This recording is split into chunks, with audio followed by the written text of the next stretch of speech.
Good morning. My name is Chris, and I'll be your conference operator today. At this time, I would like to welcome everyone to the Park Aerospace Corp. Fourth Quarter FY20 Earnings Release Conference Call and Investor Presentation. All lines have been placed on mute to prevent any background noise.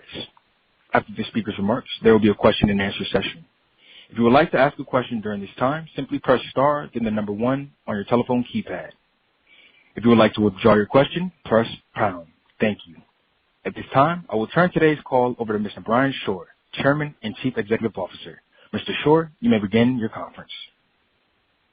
Thank you, Operator. Good morning, everybody. This is Brian.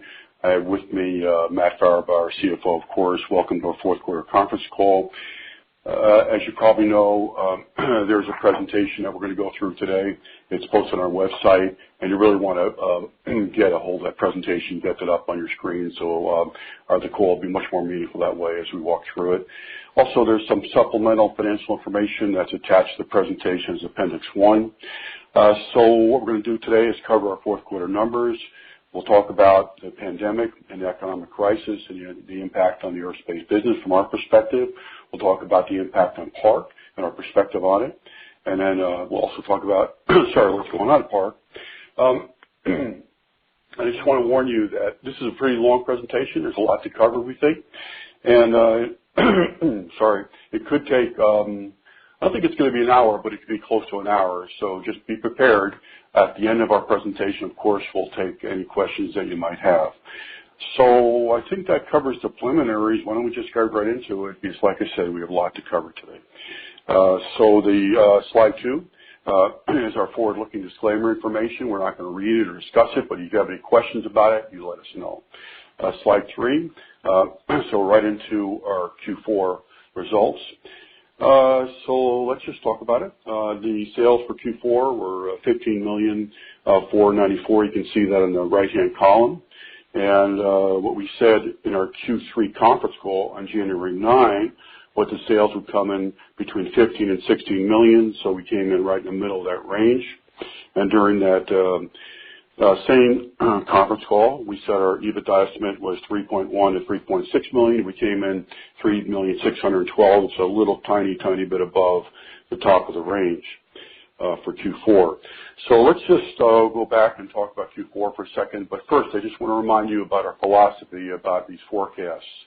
So a lot of companies we know engage in this process where they put out numbers that they expect to beat. And to us, it's kind of a silly thing. When we give you numbers, we're telling you this is what we think is going to happen. We could be wrong, but we're telling you the truth. This is what we think is going to happen. Actually, one of our principles is integrity, meaning that we tell the truth. We don't say it's X minus 3 if we really believe it's going to be X. So then when we come in with X, then we're, heroes. We don't do that. So when we give you a number, we say this is what we think is going to happen. Now, not an easy number. We think it's going to happen. This is what we think is going to happen. Based on what we do is work very hard and bust our rear ends to get the job done. And Q4 was no exception. I know it feels like ancient history to me too, but if you go back to the third quarter conference call on January 9, you remember we were saying that we had a real problem with a fiber shortage at that point for Q4? It wasn't pretty. So finally fiber started coming in January, but most of our fiber needs to be woven. So just because it comes in, it doesn't mean we can use it. We have to still have it woven. That takes another week or two. So we had to make the quarter, if you will, in the last few weeks of the quarter. So when we gave you these numbers, we were thinking we were really behind the power curve at that point on January 9th, but we nevertheless said we're going to get it done.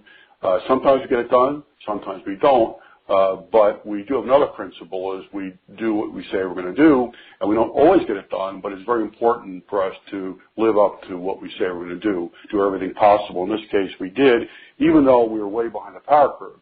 So our people did an excellent job in getting the ball over the finish line by the end of Q4, and actually we gave our hourly people a little bit of an extra bonus, and what we paid for that was our salaried people took a reduction in their bonus, the year-end bonus, to pay for the hourly people bonus because we wanted to recognize the great work that hourly people did, our production people did to get that ball over the finish line for Q4.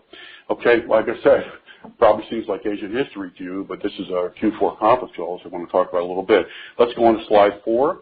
So this is just our annual numbers. We just added everything up. And you see for fiscal 2020, our sales were a little over $60 million.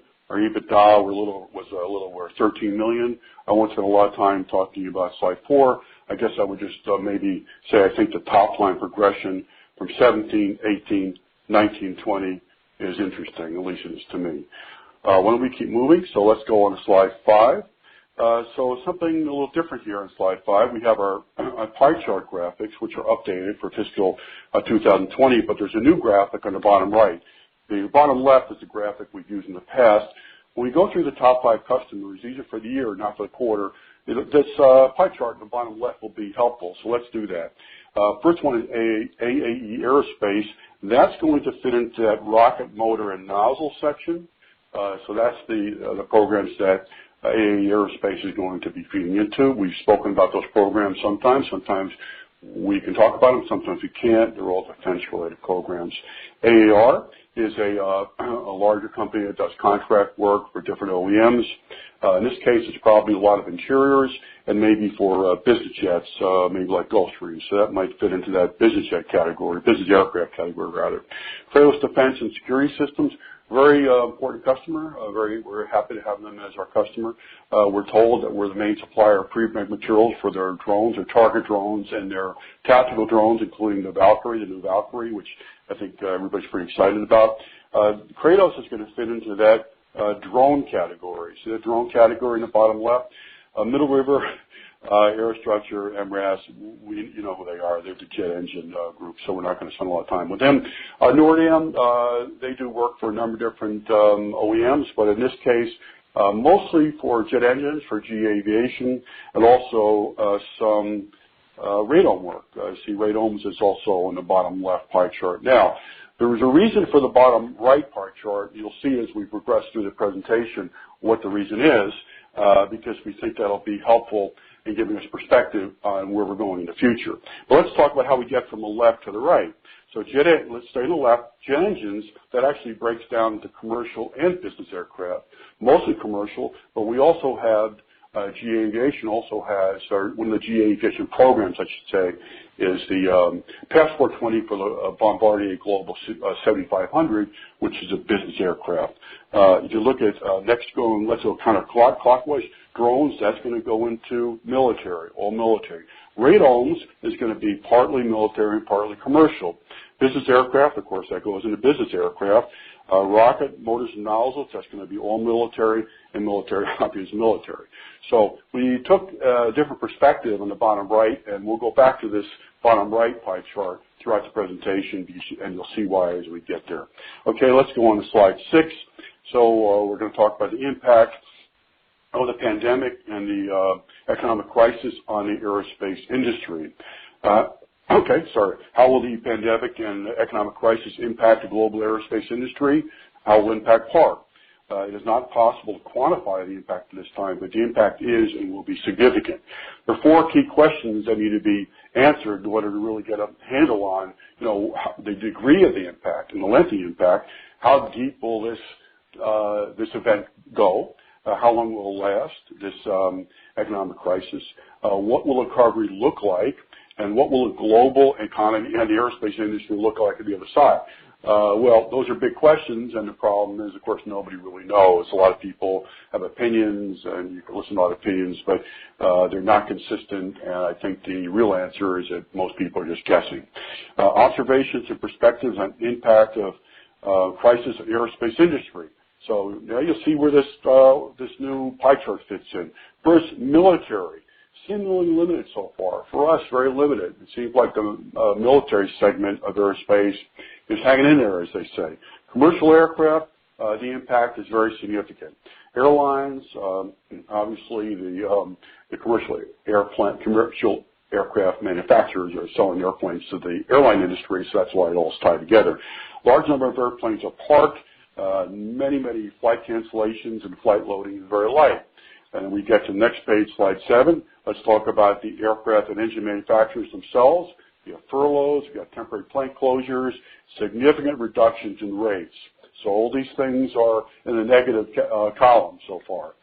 Business aircraft industry also impact very significant. Dramatic reduction in business aircraft flight operations, furloughs again, temporary plant closures, kind of a very similar story as the story with the commercial aircraft manufacturers. So let's go to our pie chart again here. So you see it as relevance. Military, that's about a third of our business, maybe a little bit more than that. This is an area we'd like to actually grow military. So we're very happy that we have the military content we do. We'd like to have a little bit more of it. So military, we'd say at this point, that's pretty good, pretty safe.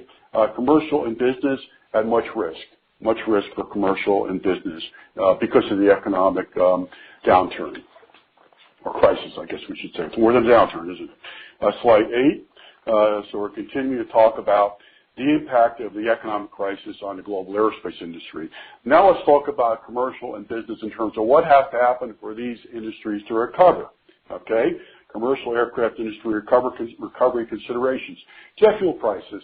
So maybe that's not obvious, but let's talk about that. Obviously, crude has been way down, and it's come back. It was negative for one day. That was kind of interesting. I didn't know what to make of that. Maybe you folks had better insight on it, perspective than I did. But it's still quite off from where it was a few months ago. And that's actually an impact, a negative impact for the aircraft manufacturers.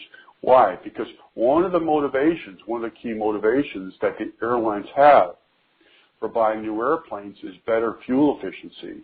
So, when jet fuel is X, or let's say crude is at $60, good motivation. The crude is in the 20s, and the jet fuel is significantly lower. The motivation is still there, but it's not as much. When an airline company buys an airplane, they have people, bean counters in the back. They do modeling, and they put all the costs. They have to justify the airplane based upon an ROI, which takes several years. So they put a lot of assumptions in that model. What's the most key assumption? Probably it's going to be jet fuel prices. So if jet fuel prices are lower, it has an impact on those decisions. Okay. Some of the other ones are just obvious, but we'll put them down here. These considerations: recovery of the economy, or reopening the economy, the economic recovery, social distancing on airlines. Kind of interesting concept. A lot of talk about this. They're going to do social distancing on planes. They have less seats at the gates, boarding, unboarding, at the airports. A lot of discussion about how that's going to work, but I don't think anybody really has figured it out yet. A fear factor, that's really a hard thing to gauge, and certainly a hard thing to predict because it's not fear, almost by definition, isn't logical. It's emotional. So, but it's nevertheless very real. The fact that it's emotional, not logical, doesn't mean it's not real. It's very real. So what does that mean? A lot of people are going to be afraid to get on airplanes for a while. Some people are not. I mean, I know people go on airplanes, but some people are. And my perspective, the media certainly is doing a lot of help for us by scaring, everybody. That doesn't matter. But the fear factor is real, regardless as to the reason for it. Vaccines and treatments, obviously that's a big deal. The sooner we have effective treatments and vaccines, the more people are going to relax, and the more people will feel better about getting on airplanes. Here's an interesting question, which we'll get back to: single aisle versus wide body, which will recover first and more strongly? Most people feel that single aisle will recover more strongly. A single aisle is more for shorter flights, for regional flights, even some international, but maybe shorter range, like going from, let's say, the East Coast to Europe. When you talk about going from the U.S. to Asia, now we're talking about wide bodies, longer range flights, and the feeling is that people are going to be a little less comfortable getting on the big planes, the wide bodies, to go for those long range flights. So we'll see what happens. But there seems to be a general, everything I read is the same. It's very consistent in that regard. Probably nothing else is consistent, but that's consistent, where almost all the analysts, all the smart people say that the single aisles will recover first and more strongly. Let's go on to slide 9. Let's talk about what's going to take the, I should go back and tell you the picture on slide 8. I want to get the pictures. That's an A320neo. This is the most important program Park is on right now with the LEAP 1A engines. Slide 9. Okay, that's a very nice airplane. That's a Bombardier Global 7500 with those Passport 20 engines, and that's a business aircraft. It's a big one. It's a very big one. So business aircraft industry recovery considerations. Jet fuel prices, I don't know. I've heard some analysts talk about that. I don't buy it. I don't think so. I don't think that's the real motivator. I think that the people who are buying these business jets new business jets aren't thinking of doing it because they're trying to get better fuel economy as compared to their old business jet. I don't buy that. I'm going to say it's not a factor, but I think it's a pretty minor factor. Certainly recovery, opening of the economy, economic recovery, important. Corporate profits, why is that? Because in a way, nothing else, all the other stuff doesn't matter. If a corporation is doing well, other corporations may not be doing well, but if they're doing well, then they may feel an investment in a corporate aircraft is justified. Stock market performance, why is that important? Well, there's kind of, let's break it into two categories. For the real larger corporate jets like the Global 7500, that's going to be, those are going to be purchased by big corporations. That's why the profitability is important. Stock market performance. So you talk about smaller business jets that maybe cost $5 million to $15 million. This Global, I think, is like $75 million or something like that. So probably not in our budget. But the smaller business jets, often they're purchased by high net worth individuals or small private businesses. Where's their money? Their money's in the stock market. So when the stock market is good, they feel better. When the stock market is going down like today, they're not feeling so good. So there's that psychological factor. They may not even be liquidating their investments; they just feel poorer or they feel richer. That's going to be that could impact the decision as to whether to buy a business jet. Social distancing and fear factor concerns for commercial aircraft, will that benefit business aircraft? I would think absolutely yes. I think that's one of the main motivations now for the people and companies buying business jets is that, they really don't want to deal with the difficulties. They don't want their people dealing with the difficulties, not just the fear part of it, but the inconvenience of flying on the commercial airplanes. That's actually a reverse motivation for business aircraft. Will business aircraft recover before commercial? I think it might. For the reasons we're just discussing now. Okay, let's go on to slide 10. So we're going to talk about GE Aviation jet engine programs, and this is kind of a case study to give you a perspective on what's going on for Park, and that particularly commercial aircraft, but also business aircraft. Those three sections of that pie chart we're talking about. You've seen this slide before. This is just kind of like a general overview of our GE Aviation jet engine programs business, some updates, but top left, first item, we have that long-term LTA with Middle River Aerostructure Systems. Now, we should explain that for people not clear. Middle River Aerostructure Systems was, until about a year ago, a or a division of GE Aviation. That was sold to ST Engineering Aerospace, a large and very good Singaporean-based aerospace company. But all the programs that we work on through MRAS are GE Aviation programs. That's the connection there, a little bit less straightforward since they're no longer owned by GE aviation. Redundant factory, we'll talk about that later. So we're sole source in all these programs. The first four programs, let's call that the A320neo family of airplanes. They all have that LEAP 1A engine. That's actually CFM engine. And then there's the Boeing 747, Comac, that's a Chinese company. There's the 919, which is single aisle, the ARJ, which is regional jet. And then there's the Global 7500, which we've spoken about a couple of times. Top right quickly. We do produce another component for the Passport 20 for the 7500, but that's through a contractor. And then also we'll talk about the 777X program. The picture here, 748, I'm rushing, that's so much to go through. 747-8 engine nacelles. The point of this picture, which I really like, is just to show you the size of these nacelles. You see that person in the background? These are huge structures. So these are really good programs for Park because that's all made with Park material. Those are structures, are very large structures. And it's not just the outside. We have things on the inside of the nacelle as well for which we produce materials. Let's go to slide 11. So let's update how we're doing with these GE programs. Let's look maybe to say it better, how are the GE programs doing? So that A320neo family of aircraft, there's three aircraft, A320neo, A321neo, A320LR probably for long range, A321XLR probably for extra long range. All of those LEAP 1A engines, that's the common theme there, the LEAP 1A engines. That's a CFM engine. CFM is a joint venture for the GE Safran. Significant reductions in those programs. Bombardier Global 7500. Again, business jet, so that's one of those three the two of the three sections of that pie chart where you say there's risk, significant reduction. However, Bombardier recently announced the reopening of their plants, which were temporarily closed, so they obviously want to get back in the business of making these airplanes, these 7,500 airplanes, global 7,500s. The 747-8, Boeing just recently announced no change to the programs. They announced big change to other programs, but the 747-8, they said no change to program rates at this time, which we're very happy about. These airplanes are mostly sold for freight and cargo at this point. But it's we love this program. This is the first GE Aviation program we're on, and we love that program, even though it's relatively small. So next one, ARJ21. That's that COMAC program. That's a regional jet. Again, the CF34 10A engines. That's a GE engine. No change in rates this time, from what we're told. The COMAC 919. Again, Chinese airplane with the LEAP-1C engines. Again, that's a CFM engine. No change in production ramp schedule this time, but the ramp is still somewhat down the road. And if you want to get more information about the COMAC's plans to introduce the airplane, you might want to go on their website. They do have flying prototypes, but in terms of when their first sale would be, you could check their website. It has a delay to some extent. We'll talk about that program a little later on. There's 777X with GE 9X engines. So this program is getting pushed out. All the POs we had for this calendar year were canceled. Production schedule pushed further out. Boeing recently announced a rate reduction of this program.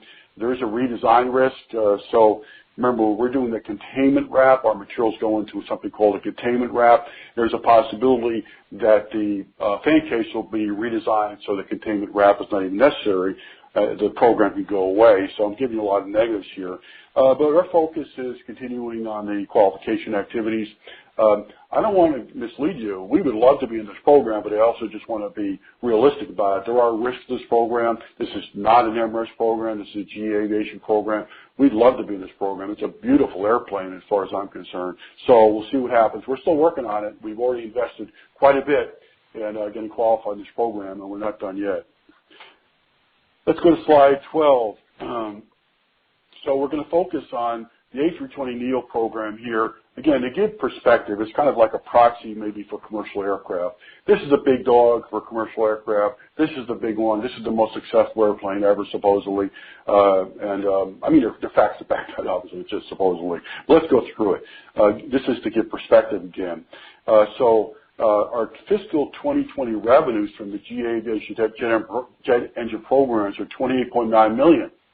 Remember, our revenues for the year were $60 million. That's almost half, 48% of our revenues. So GE Aviation programs are important to Park, and they're all in that. They're nothing for military, all in commercial and business jet. Approximately 60% of those revenues were estimated to be attributable to the A320neo family of aircraft. So 60% of that $29 million.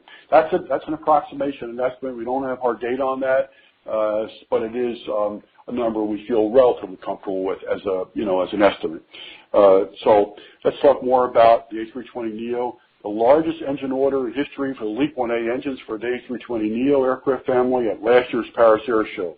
The A320 aircraft recently dethroned the 747 as the world's best-selling commercial aircraft ever.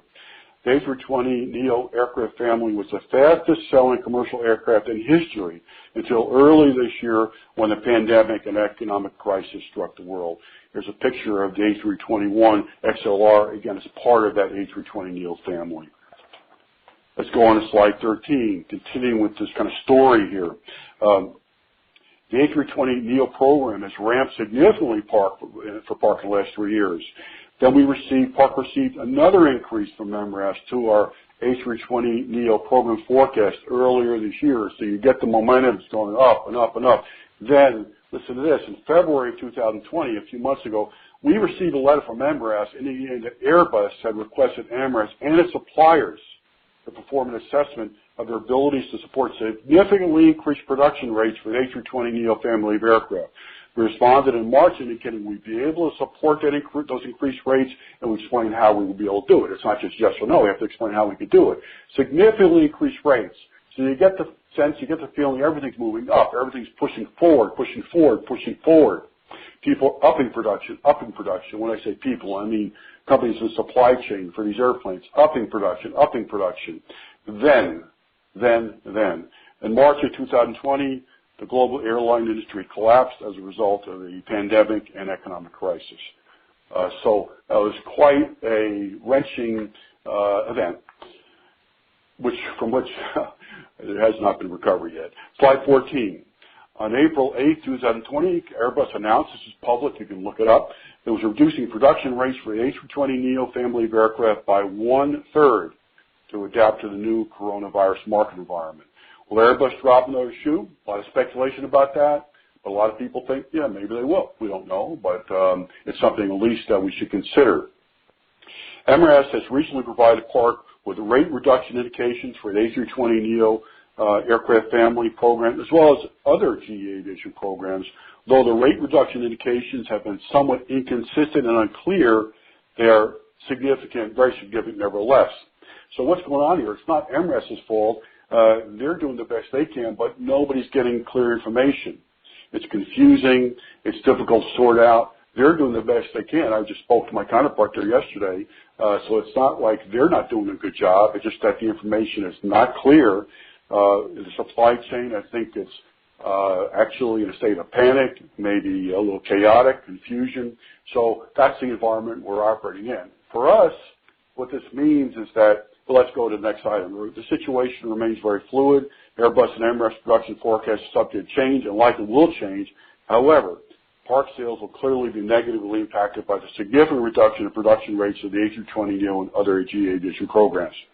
What does this mean for Park is that we're going to have to be very agile, very flexible, and be on our toes.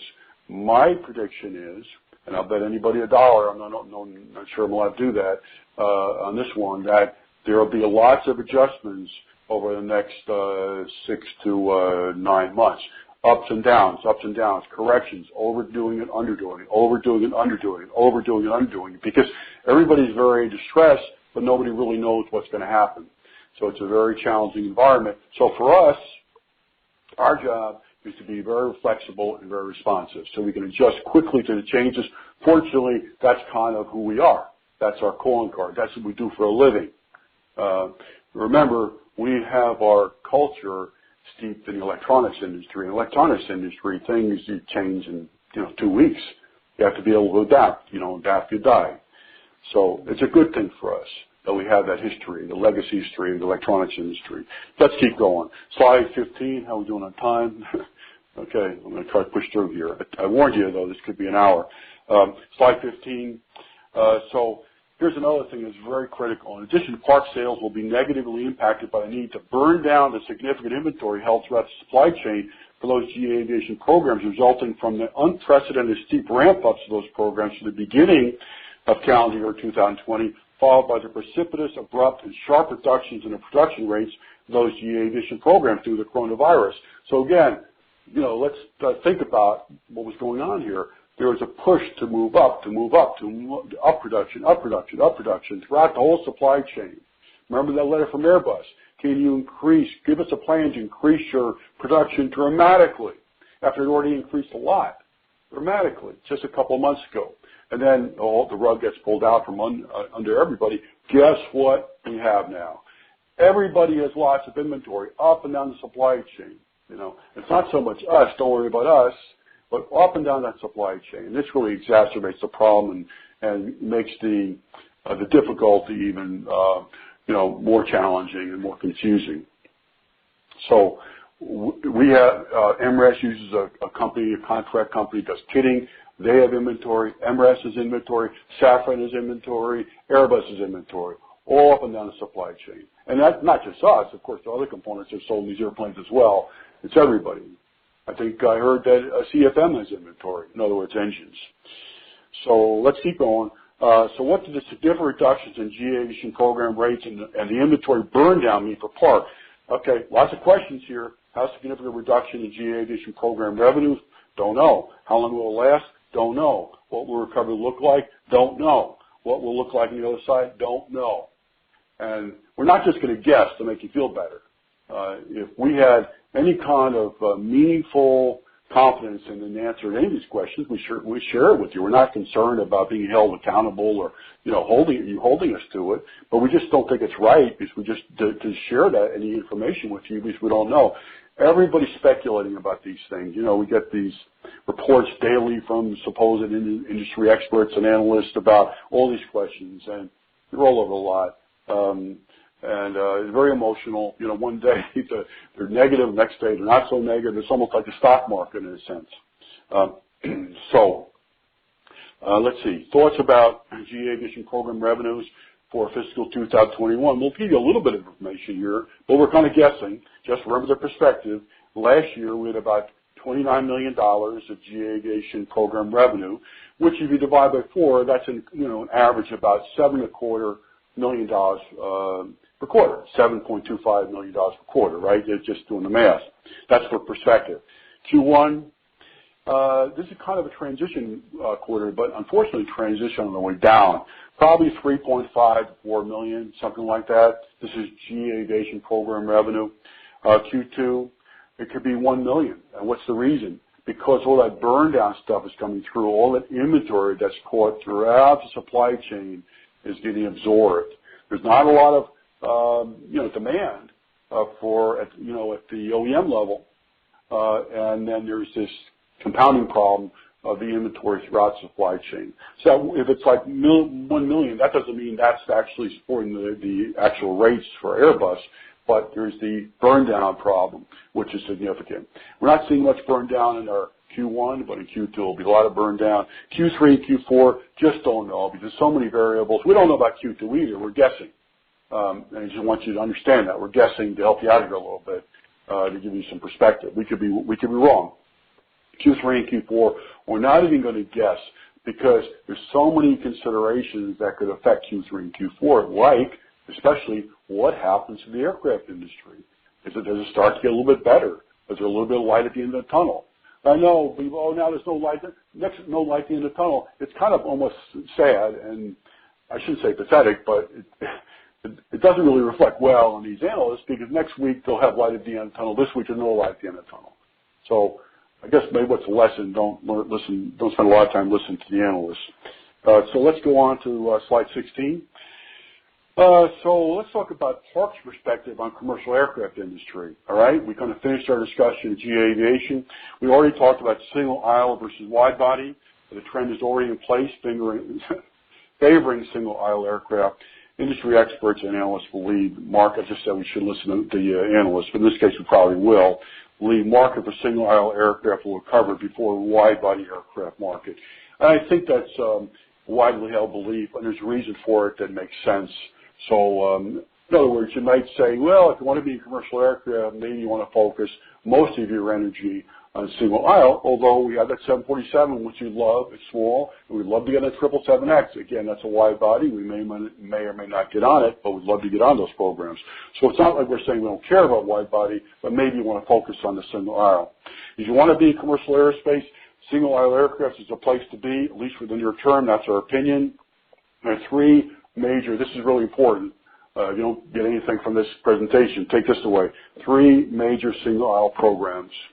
A320neo, that's the big dog. That's the one that's successful. That's the one that was the bestseller in the history of the universe until the coronavirus and economic crisis hit a few months ago.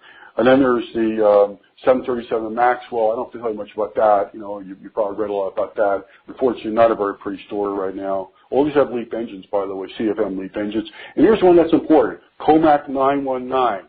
This is that Chinese airplane with LEAP 1C engines.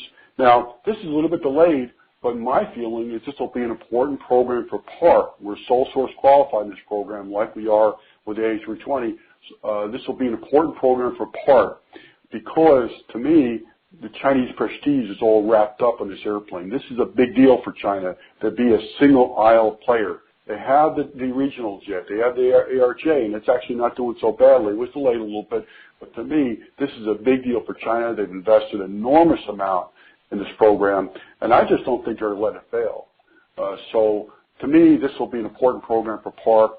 It's maybe you should look at the COMAC website. You decide how far it is down the road. so maybe a little down the road, but nevertheless, we think it's an important program for Park. So we check 2 of these 3 boxes here, and we think these are the boxes you want to check. If you want to be in commercial aviation, that means you want to be in single aisle. If you want to be in single aisle, you want to check these 2 boxes, and we do check those boxes. Let's go on to slide 17. Our strategy is to continue to emphasize commercial aerospace. We'll discuss that in another page or next slide or 2 as one of our main market segments. As I said, we want to emphasize military as well, but commercial aerospace, we're not backing down from commercial aerospace. We're doubling down on commercial aerospace.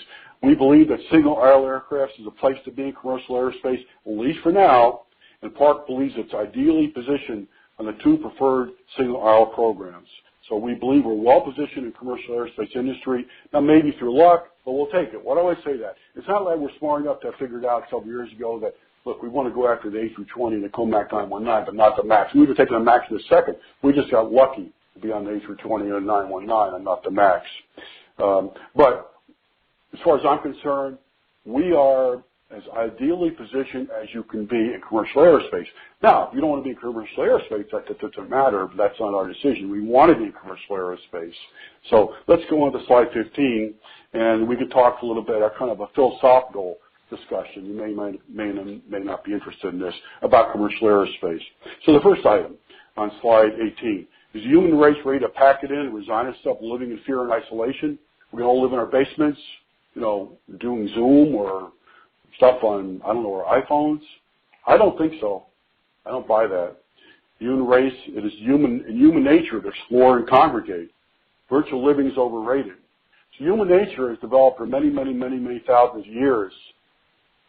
Explorer, isn't it human nature to want to kind of know what's over the horizon? And not just want to know and look at it on your iPhone or Facebook. You want to go there. You want to see it. You want to touch it. You want to feel it. It's human nature. That's developed over many thousands of years. Human nature to congregate. People want to be together in person. They want to have that physical contact. So some doctor or scientist says you can't shake any hands anymore. Not very scientific to ignore human nature. It's developed over thousands of years and say it doesn't matter. It's so powerful as far as I'm concerned that if you ignore it, you're being foolish. But it's a very powerful kind of force that's developed over many years. People want to congregate. They want to be together in person. Think about it. You want to do a telephone meeting, business meeting, that's okay. But isn't it always better to meet in person? Of course it is. So to me, these human nature things say, commercial aviation has a place in the future. We're not all going to live in our basements in fear. We're going through a tragic crisis for human race with much despair and heartbreak. But sometimes good things can come out of even the most devastating crisis. So it's not like we feel, of course, we mourn the crisis like everybody else does. It's very tragic. I mean, most of us know people who are very badly affected that may not even be with us anymore by this crisis. But nevertheless, good things sometimes come out of a very devastating crisis. We believe the commercial aviation and commercial aircraft industries will not only find ways to make people feel safe, but also provide them with more wonderful experiences of flying than ever before. So to me, this is kind of a watershed moment where it's not going to go back. People talk about, well, it will go back. It'll never go back. It'll go forward. And there's some, in my opinion, some airlines will not make it, and some will. The ones that will make it will find ways to make their passengers want to fly in those planes. Not only safe, but happy. A happy, wonderful experience, like in the old days. Park believes that someday, we don't know when, but someday people want to fly in airplanes again. That the commercial aircraft industry will be one of the world's great industries for many years to come. We believe the glory days of aviation will return, and we intend to be part of it. Okay, let's go on to slide 19. We talked about our long-term forecast. This is a forecast that was published at the Needham Growth Conference, our presentation at Needham Growth Conference on January 15, 2020. The only change to it is we dropped in the actuals for fiscal 20. The rest is just a forecast as was presented then. Our long-term forecast is withdrawn. Why are we doing that? Because we just don't know, and we'd be guessing. And we just don't think it's helpful or useful for anybody for us to just guess. Why do we not know? Because all those factors we talked about at the beginning, all those factors which will impact, how the commercial aerospace and business aircraft industry will recover. We don't know. We don't know the answers to those questions. Remember at the beginning of the presentation, we talked about all those factors. It's tough to make predictions, especially about the future. Yogi Berra, he's one of the sages of the 20th century, so we need to listen to Yogi Berra. Our thoughts about fiscal 2021. So Q1, we only have a few weeks to go in Q1, so we give a little more information about Q1, even though, remember, it's unfortunately a pattern to kind of make the quarter in the last few weeks. So that's why even when we have only a few weeks to go, there's still some uncertainty about the quarter. But Q1, we think it's probably 12 to 12.5 million, something in that range, top line. EBITDA, 2 million-ish for Q1. Q2, we don't know. It could be, revenue could be under 10 million. Remember, that could be that big burn down quarter. EBITDA, we don't know. Maybe break even, maybe a little positive. But those are really getting to be very almost guesses. What we'll do for Q2 for you is when we do our Q1 report, which should be kind of the end of June, beginning of July, we'll give you an update on how we feel about Q2. Q3 and Q4, same story as it was with GE Aviation. We just don't know, and we'd be speculating and guessing to give you information on Q3 and Q4. Again, what are the big variables? The big variable is what's going to happen to the commercial aircraft industry. Is it going to start to get a little bit better? The key issue, I'm told, is cancellations and push-outs. Most of these airplanes, the A320, they're booked for quite a while, and with deposits. So the key issue is not that they're getting more orders. The key issue is cancellations and push-outs. A lot of the aircraft companies have deposits on these airplanes, which could affect their decision-making in terms of whether they want to cancel or not. So that's something we need to be looking for. If you want to read an indicator, watch for that. See if you see any a lot of cancellation for the A320. A lot for the MAX, but maybe that's because the MAX is not doing well. I don't know. I can only speculate about that part of it.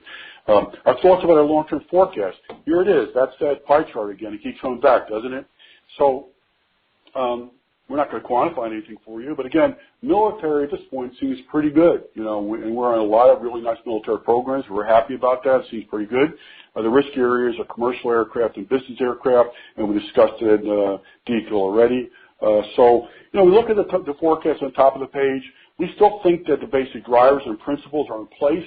It's just that there's going to be a time lag, a delay. So the question is, how far to the right are these forecasts pushed, at least conceptually? And of course, the answer is what? We don't know. Let's go on to slide 20. Yeah, 20. Okay, so what's going on at Park? We haven't even told you anything about Park yet. First of all, we're still operating. We've been fully operational through the crisis.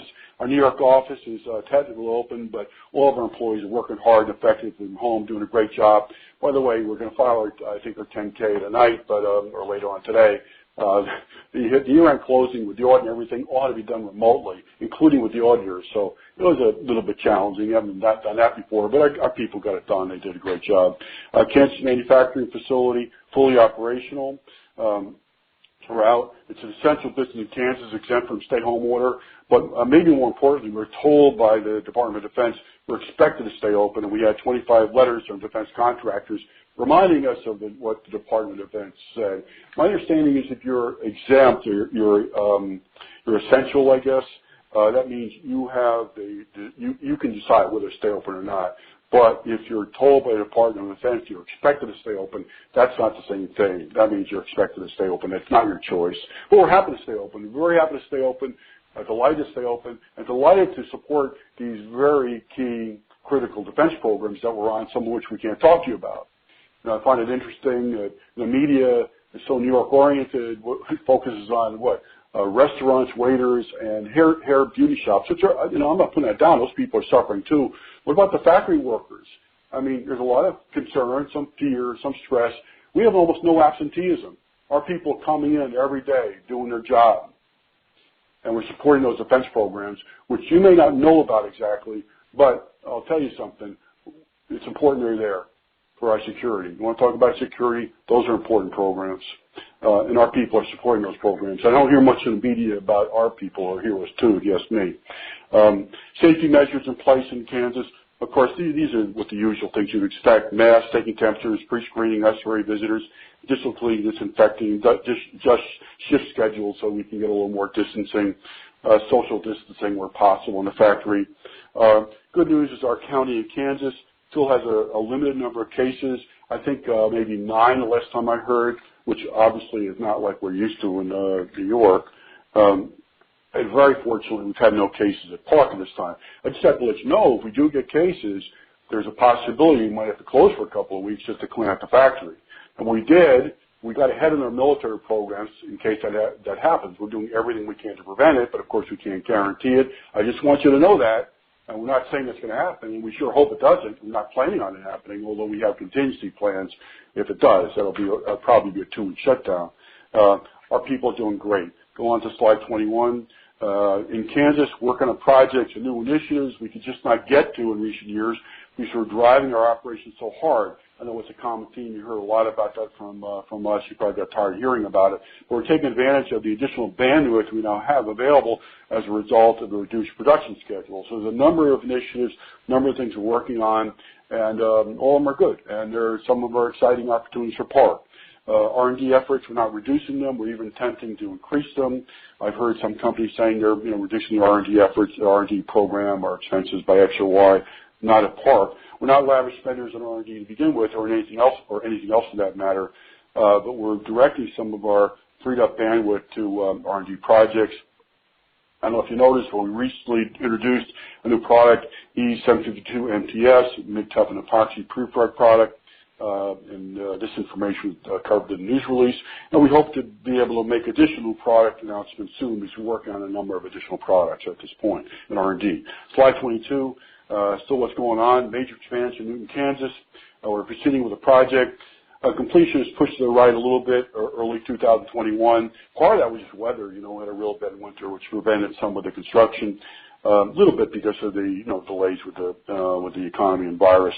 We're deferring some items, so the original budget, last budget we told you about, is $20.5 million, probably down to $18 million, which we're deferring some of the items. Well, why we're doing that, the reason we're doing that is it's actually a good thing because of our reduced demands, we don't have that intense pressure to get the factory up and running right away. So it gives us the ability to kind of hold back on some of these things so we can make decisions 3, 6, 9 months down the road as to what would be ideal or optimal for what we need, rather than having this pressure to we've got to get this done. A year later, it may not have been what we really would want, and we look back on it, but we didn't have that luxury. So we're taking advantage of that. So that budget may come back up, later on to that $20 million number or something close to it. But right now, we deferred some of the items, and we're retaining flexibility in some of the items where we don't feel we need them right away. It gives us the flexibility to decide later on what to do. The deja vu all over again. You know what? It's kind of a funny story, but I think I'll pass on it just because we're running out of time here a little bit. Slide 23. CARES Act. We've not applied for any of these benefits or loans. We don't intend to. It's just not right for us. Park has significant cash, no debt, as we'll talk about. And we think that money should go to people who are suffering, lots of heartbreak, despair, tragedy, and we don't think we should take that money. I'm not passing judgment on anybody else who has taken money. I'm just saying for Park, this is how we feel about it. We're not taking that money. Park's cash dividend. Let's go into our cash. So Park has paid 35 consecutive years of uninterrupted regular quarterly cash dividends without ever skipping a dividend or reducing dividend amount. Park has paid $538 million in cash dividends, $26.25 per share since the beginning of fiscal 2005. $538 million. That's a lot of money for a small company like Park, don't you think? Well, this is always subject to change in Park in the future. Our current intention is to continue our regular 10 cents per quarter dividend. Balance sheet. We paid $538 million in cash dividends, but we still have $122 million of cash and no debt, no long-term debt. Is that good luck? Is it just an accident? I don't think so. So, we've not taken any shortcuts. We don't cut corners. We built something from nothing at Park twice now. We made money the old-fashioned way. This may sound cliché, but if you live it every day, you feel it. It's palpable. So nobody ever gave us anything. We never asked for it. We don't want anything for anybody. But there's another reason that's not just good luck. and that's called discipline. We've been looking, as we keep telling you for the last couple of years, at acquisitions. And we've also said it's very frustrating because the valuations don't make any sense to us. I mean, we looked at companies where they were sold for 6 times revenue. 6 times revenue. And it's like, what? I'm kind of old school. How can that be? And these didn't have the cure for cancer. They maybe thought they had a cure for cancer, but we didn't think they had a cure for cancer. So the valuations just got to be wacky out there. But, you know, it was a pattern. Every time we looked at something, the valuations were just way, no, I'm not talking about 10, 15, 20% higher than we thought. I'm talking about 3, 4, 5 times higher than we thought was appropriate. And we kept getting told by the bankers and such that, look, you know, you really got to get in the game. You got to spend your money because you're missing out. But we had discipline. We did the right thing. We took care of our shareholders' money, and we didn't waste it and throw it away because we got emotionally involved or excited. Let's go on to the next page. It's still following on the point about our balance sheet. Great opportunities for Park to potentially buy a company or companies which are highly strategic for Park. Not just any company, something strategic for Park, and very good or even distressed values. Now, we don't want to sound Machiavellian like we're trying to take advantage of somebody else's pain, but it's our job to do the best thing for Park. So it's a really great acquisition opportunity, and the values are distressed, and we're not going to pay more than the value of the company.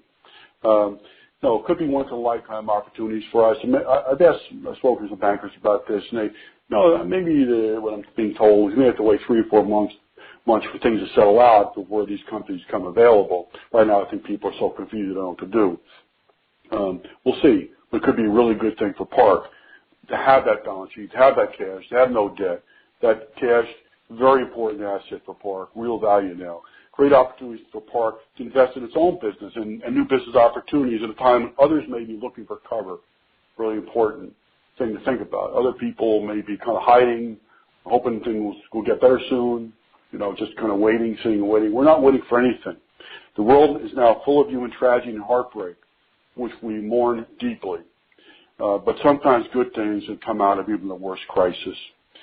We believe Park is well positioned to take advantage of the opportunities presented by the global crisis, and we intend to do that. And that maybe it sounds like it's cold-hearted or Machiavellian, but I don't think so. It's our job to do the best we can for Park. We're not planning to hide in a bunker for the next 2 years. We intend to make this our time. So again, I'm hearing that people are very deflated, very upset, and maybe want to hide, maybe want to even retire. They don't want to deal with the difficult realities. But this is not our first rodeo. In 1999 or 2000, I think our electronic sales were like $520 million. Next year, maybe $230 million, something like that. Get the point? And that was not because of an economic crisis. That was because the electronics industry got way ahead of itself, overheated, and it collapsed. We're not going into any bunkers. Others may falter, but Park is not going anywhere. Okay, operator, so we brought it in a little under an hour. If there are any questions, anybody still on the line, we're happy to take questions at this time. And as a reminder, to ask a question, you will need to press star 1 on your telephone. To withdraw your question, please press the pound key. And our first question comes from the line of Sarkis Sherbetchian with B. Riley. Your line is now open. Hey, guys. Thanks for taking my question. This is actually Aman. I'm jumping in for Sarkis. So I wanted to ask, you mentioned that military makes up 35% of your business. Whatever you could comment on, how do you expect the military and space program to grow for Park in the medium to long term?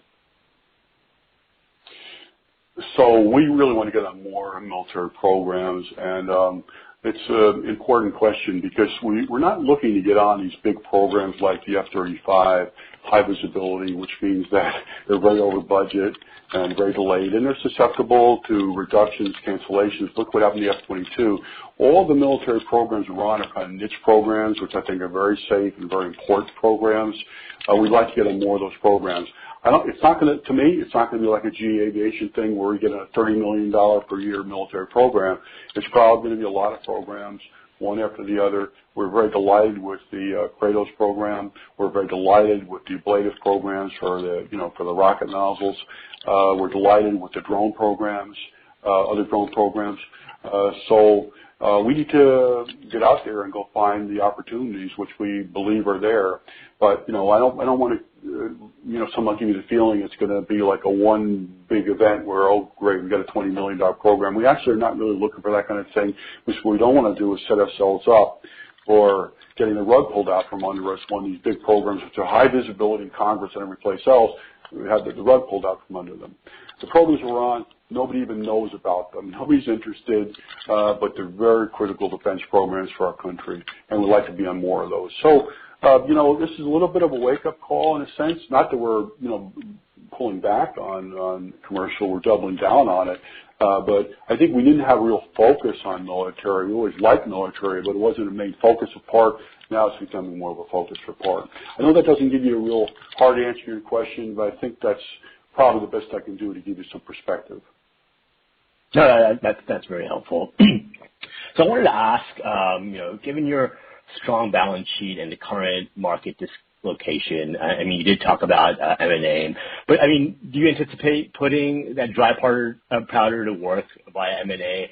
And where do you see Park doing M&A? Do you think it's somewhere where you can maybe expand in your military business, or would it be somewhere in the vein of the commercial side? So,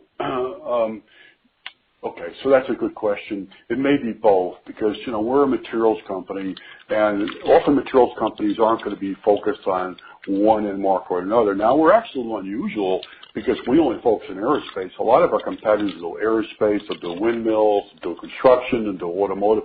We don't do any of that. We just do aerospace. But when you're in materials, aerospace materials are often going to be in defense and commercial biz jets.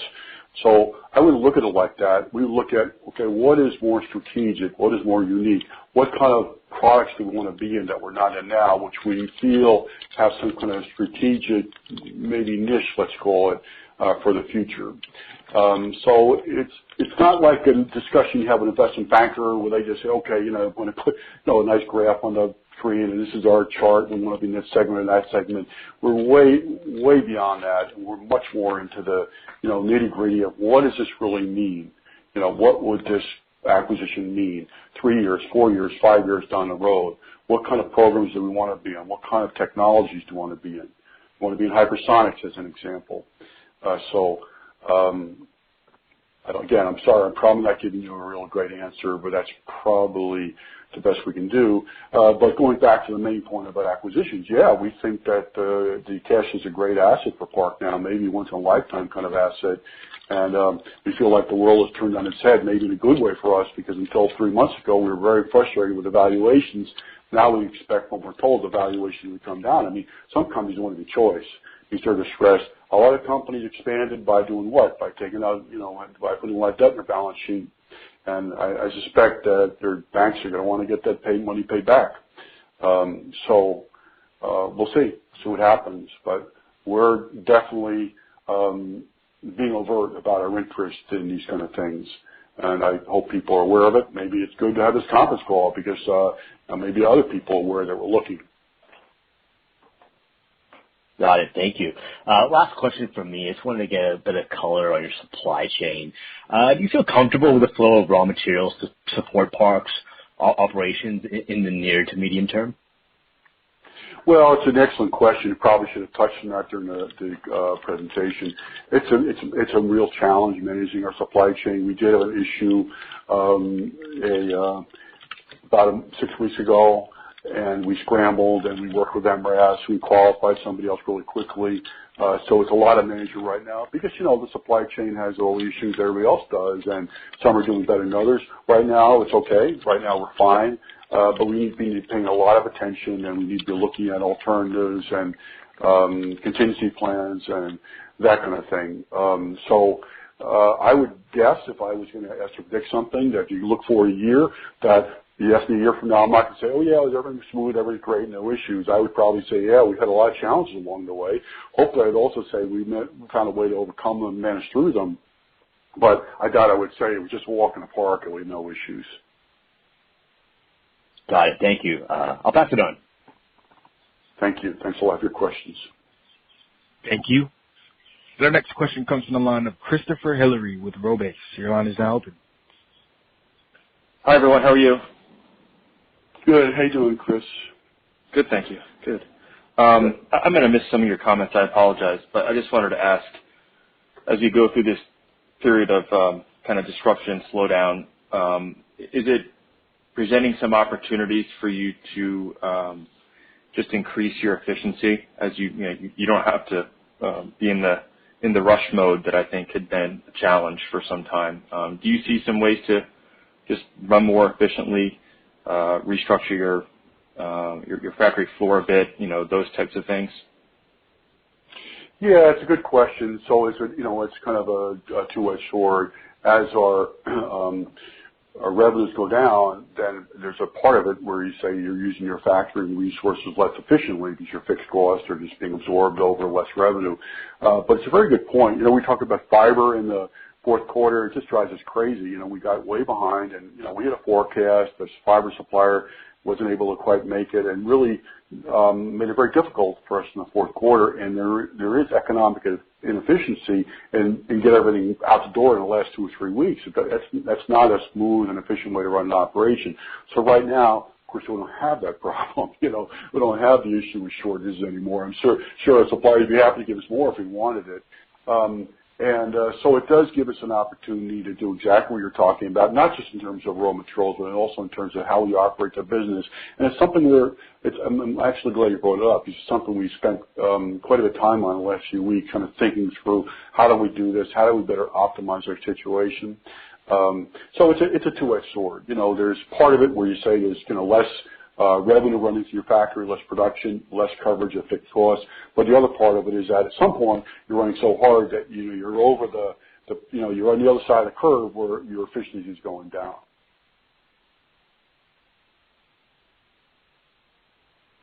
Okay, great. And then you talked about it a bit, but just are there any other areas you might highlight where you think the business development opportunities are improving more? I mean, I think you alluded to it, but if you could comment further, that'd be great. And thank you again, and I hope you all stay healthy and safe during this period.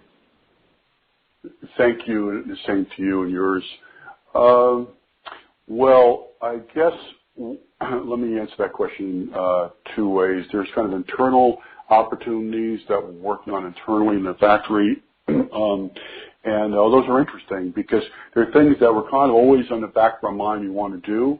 And I'm not just talking about internal efficiencies. I'm talking about going to other areas, maybe other product line offerings or other service offerings that we just never were able to get to because our emphasis for the last couple of years just get the stuff out the door, keep the customer going, never disappoint the customer. And that emphasis has changed to the point where we have the opportunity to look at these other opportunities, and we have been doing it too. I think probably for the last 3 weeks, Ben and a couple of our folks in Kansas are kind of working together on. We have a whole list of things, and we update it every couple of days. And we're doing stuff too. We're pursuing some of these things. I really can't talk about them because they're a little sensitive right now. Some of these opportunities. Then, of course, the M&A area. We've discussed it already, but. What we want to do is not compromise and just buy something because, okay, it's aerospace, but the question is always going to be, how does this make Park better long term? Why does this make sense? That's why instead we're interested in buying highly strategic companies as acquisitions rather than just, they're in aerospace. And obviously at good values. So hopefully that answers your question at least a little bit. Operator, are there any more questions?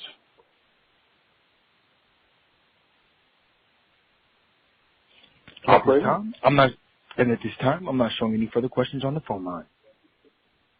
Okay, thank you very much, everybody, for hanging in there. This is a record for Park, over an hour call. I'm kind of surprised anybody was still even on the call to ask questions when we got done with the presentation. But thanks again for your interest. Appreciate it very much. Call us anytime. And we'll be talking again pretty soon because our first quarter ends at the end of this month, and we'll be announcing, I don't know when, but my guess is end of June or early July. Okay, take care. Everybody, good wishes to all of you and your families. Take care of yourself. Be safe. But it'd be good to get the country open as well a little bit, I think. Okay. Okay, take care. Thanks again for your interest. Bye. Thank you. Ladies and gentlemen, this concludes today's conference call. Thank you for participating, and you may now disconnect.